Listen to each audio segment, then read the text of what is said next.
Nadiad Modasa road પર સર્જાયો અકસ્માત। વહેલી સવારે ટ્રક વચ્ચે અકસ્માત સર્જાયો હતો કે જેમાં નડિયાદ મોડાસા વચ્ચેના અકસ્માતને લઈને વહેલી સવારે ટ્રક અને ટ્રેક્ટર વચ્ચે અકસ્માત સર્જાયો।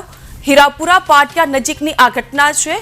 અકસ્માત સર્જાવાને લઈને લોકોના ટોળા એકત્રિત થઈ ગયા હતા। લાકડા ભરેલા ટ્રેક્ટર પાછળ ટ્રક ઘૂસી ગઈ હતી। ટ્રેક્ટર ચાલકનું ઘટના સ્થળે મૃત્યુ થયું છે।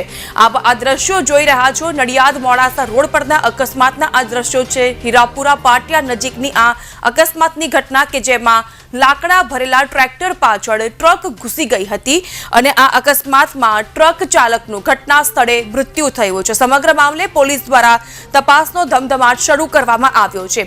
આજ સમગ્ર મામલે વધુ જાણકારી સાથે જોડાઈ ચૂક્યા છે સંવાદદાતા ઇમરાન વોરા। ઇમરાન, આ અકસ્માતને લઈને હાલની સ્થિતિ જણાવશો। પોલીસ દ્વારા શું કાર્યવાહી?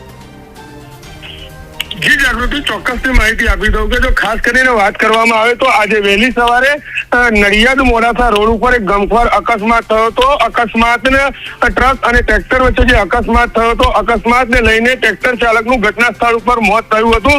અને જો ખાસ કરીને મહત્વની વાત કરવામાં આવે તો જે ટ્રેક્ટર ચાલક છે અને જે લાકડાઓ ભરીને જે વહેલી સવારે જે લાકડાઓ ભરીને ટ્રેક્ટરો છે, ઊંટ ગાડી છે, એ જે વહેલી સવારે ફરતા હોય છે ત્યારે જે લાંબા જે ઝાડના થડો ભરીને ફરે છે ત્યારે પાછળ કોઈ પણ જાતનું લાલ સ્ટીકર કે કોઈ પણ જાતનું લાઇટ રાખવામાં નથી આવતું।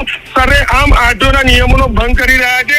તો જો ખાસ કરીને વાત કરવામાં આવે તો આવા ટ્રેક્ટર ચાલકોને કોણ છાવરી રહ્યું છે કે ક્યાંક ને ક્યાંક તો આરટીઓ અધિકારીઓ ક્યાંક ને ક્યાંક તો હપ્તા લઈને પણ આવા ટ્રેક્ટર ચાલકોને બેફામ અને ભૂલ્યા ભલા બનાવતા હોય કેવું લાગી રહ્યું છે।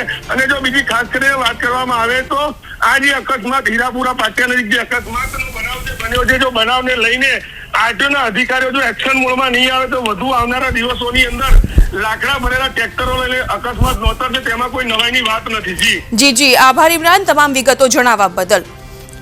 તો મોડાસા હાઈવે ઉપર જે પ્રકારનો અકસ્માત સર્જાયો છે તેને લઈને હેવી લોડેડ પરંતુ અહીં જે ઝાડના થડ ભરેલા ટ્રેક્ટર ચાલકનું મૃત્યુ થયું છે તેને લઈને આરટીઓના નિયમનો પણ ધજાગરો થતો હોય તે પ્રકારની અહીંના લોકોમાં વાતચીત પણ થઈ રહી છે।